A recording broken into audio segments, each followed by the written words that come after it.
Selamat datang di Link Space Podcast Billing Produktif. Kita akan membahas tentang kapan UMKM perlu ISO atau cuma buat perusahaan besar. Oke, ya, silakan Kak.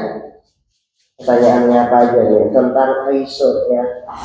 Wah, ISO, wah keras juga pertanyaannya ya.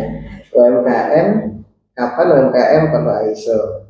Gitu kan ya? Atau hanya perusahaan aja sih yang butuh ISO gitu kan ya kayak? Yeah. Nah, gitu. Oke, silakan lanjut gimana? Pertanyaannya, di tahap apa UMKM sebenarnya mulai perlu ISO? Di kapan ya? Yang pastinya di UMKM itu ketika sudah siap sih Kak. Nah, UMKM itu perlu ISO bukan saat ingin terlihat keren gitu kan, atau kata istilah, wih saya udah bagus nih gitu kan, gitu.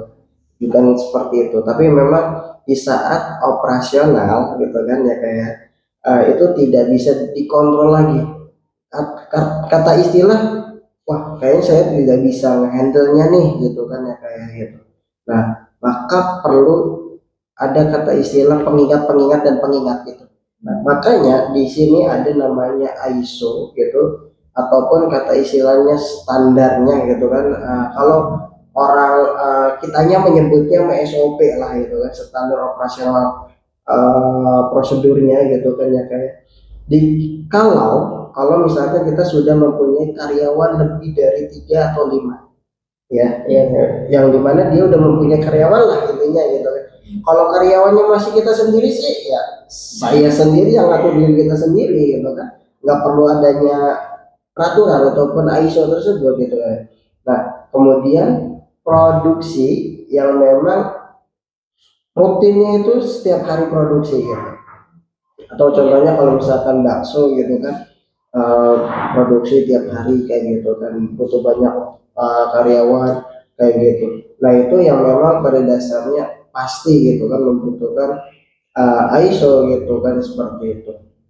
Nah, kemudian kalau misalkan kita ketika misalkan membutuhkan ISO gitu kan, itu pasti yang dimana kalau misalkan kita kayak salah kirim ya kan, kemudian produknya ketuker gitu kan, kemudian banyak komplainan yang selalu didengar gitu kan. Nah, itu pasti udah butuhnya ISO gitu Kak gitu. Nah, kemudian kalau ownernya itu udah kewalahan gitu kan ya kayak, itu berarti udah butuh ISO gitu kan ya, atau standar gitu kan, standar operasionalnya seperti itu. Nah, kemudian Kak, yang dimana titik ketika membutuhkan ISO gitu kan ya, itu bukan hanya sekedar sertifikat yang dibutuhkan gitu kan, tapi apa, cara membuat gitu kan kerjaan itu supaya seragam gitu, supaya kompak gitu kan, dan juga secara terdokumentasi. Terdokumentasi itu dalam artian ada arsip-arsip surat dan surat dan sebagainya, itu tercatat dengan rapi gitu kan. Nah, disitulah butuhnya ISO seperti itu nah gitu. Pertanyaan selanjutnya, apa kerugian UMKM kalau terus menunda penerapan standar ya gitu kan, yang dimana mengacu pada ISO tersebut. Itu yang memang pada dasarnya gini kan, UMKM gitu kan yang memang merasa sudah mempunyai ISO, ataupun ketika ingin produknya ini rapi gitu kan, produksinya juga rapi gitu kan. Nah nanti aja lah ketika sudah besar baru bikin ISO gitu. Saya masih usaha kecil gitu kan. Padahal gitu kan, yang namanya standar itu sangat dibutuhkan untuk memanage dasar gitu kan ya kayak seperti itu. Jadi tidak perlu menunggu besar gitu kan, tapi kalau kita sudah siap ataupun untuk memanage gitu kan, ya kita siapkanlah penerapan standarnya gitu kan. Kayak contohnya SOP gitu kan ya, prosedur gitu kan.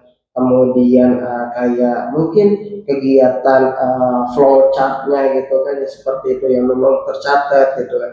Nah, sehingga kerugian-kerugian yang di lapangan juga itu terhindari gitu kayak. Nah, kalau misalnya tidak menerapkan standar gitu, apa saja yang akan dialami oleh UMKM gitu kan. Yang pasti kualitas produknya juga akan naik turun. Kadang bagus, kadang jelek, kadang jelek banget gitu kan. Karena ya tadi itu berantakan dan sebagainya. Karena tidak ada prosedur gitu kan, ya kan? Tidak ada penerapan standar gitu. Kemudian apa? Ketergantungan pada owner. Bosnya juga nggak ngomong gitu kan. Nah itu yang memang bahaya gitu kan ya. Itu yang kalau misalnya tidak ada prosedur seperti itu. Alhasil apa? Ketergantungan pada owner gitu kan. Ya, ownernya ngomongnya seperti ini, iya kalau misalkan konsisten gitu. Ownernya nggak negor ini lah, salah kerjain aja lah. Kayak gitu, itu yang memang bahaya gitu.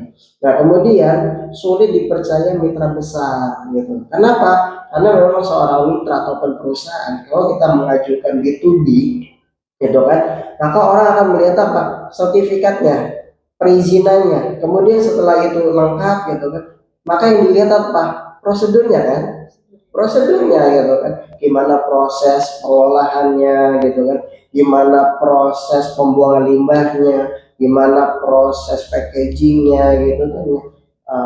Nah itu yang memang yang selalu dilihat gitu kan ya. Nah kalau misalkan itu yang tidak ada, kita misalnya sebagai mitra, percaya nggak kalau itu perusahaannya bagus ataupun UMKM-nya bagus?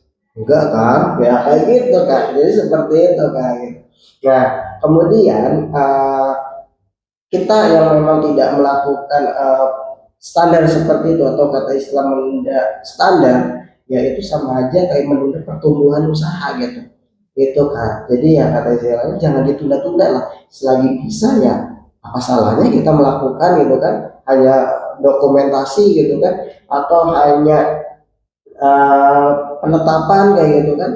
Nah, yang dimana kalau misalkan masih salah ya harus dievaluasi lagi gitu kan. Terus diulang, dievaluasi lagi, ulang lagi, evaluasi lagi. Nah, seperti itu sehingga standarnya itu benar-benar bisa untuk tumbuh gitu kan usaha tersebut seperti itu kan. Gitu. Betul. Jadi saya dijelasin lah. Pertanyaan ketiga, ISO apa yang paling realistis untuk UMKM pemula? Nah, ISO yang memang sangat relatif ya, kayak relatif dilakukan itu realisasinya itu kalau UMKM itu pada ISO 9001 kalau nggak salah itu tentang sistem manajemen mutu. Nah itu apa fokusnya? Yang pertama ada SOP kerjanya yang tadi saya sebutkan gitu kan gitu. Kemudian kaitannya dengan kontrol progres gitu. Kemudian kontrol kualitas produknya, jangan berubah-ubah dong gitu kan. Ya kemudian ada dokumentasi prosesnya gitu kan. Nah kemudian apa? Perbaikan yang memang berkelanjutan. Nah dari ISO 9001-nya ini gitu kan ya kayak tentang sistem manajemen mutu gitu kan, maka UMKM itu mempunyai sistem kerja yang rapi gitu kan. Sebelum usahanya dia besar, tapi dia udah rapi dulu di manajemennya gitu kan. Proses produksinya rapi, bersih gitu kan, enak dilihat kan. Itu kata istilah supaya orang percaya gitu kan ya kayak seperti itu. Nah itu yang memang pada dasarnya harus dilakukan, harus dikembangkan gitu. Nah kemudian kalau memang dia produksinya itu pada pangan, dia fokus aja dulu ke ISO 9001 itu tentang apa namanya manajemen mutu gitu kan. Nah sehingga akan bisa lanjut gitu kan, ada namanya HACCP. HACCP itu termasuk ISO 2000 apa 2200 kalau nggak salah ya. Itu tentang keamanan pangan gitu kan ya kan. Nah itu yang memang pada dasarnya bisa dilakukan gitu dengan catatan tadi sudah mempunyai ISO 9001 gitu kan ya, tentang sistem manajemen mutu gitu kan seperti itu kan tentang sistem manajemen mutu itu. Jadi memang langkah yang pertama itu yang memang harus ditetapkan adalah tadi itu yang dimana ada namanya sistem manajemen mutu, adalah menjaga kualitas dari produknya seperti itu Kak gitu. Itu Kak. Jadi memang ISO ini bukan untuk UMKM yang sudah besar tuh tidak, tapi memang harus di manage nih ya kan. Di ISO ini dibutuhkan agar memanage UMKM yang kecil ya kan bisa tumbuh secara baik, secara tertata gitu, tidak berantakan gitu kan. Kenapa? Karena memang tanpa standar gitu kan usaha bisa jalan bener, jalan gitu kan, tapi sulit berkembang, sulit dipercaya. Kenapa? Tadi itu acak-acakan, tidak rapi dan sebagainya kayak gitu kan. Jadi ISO ini bukan hanya sekedar sertifikat, bukan hanya sekedar dokumen, tapi memang berkaitan dengan action pelaksanaannya yang memang harus ke arah apa, standar operasional prosedur kerja yang memang ditetapkan untuk memanage gitu kan, memanage usahanya itu tetap bagus dan baik seperti itu Kak. Oke Kak, terima kasih atas pembahasannya. Nanti kita jumpa lagi di pertemuan selanjutnya. Oke, terima kasih. See you. See you.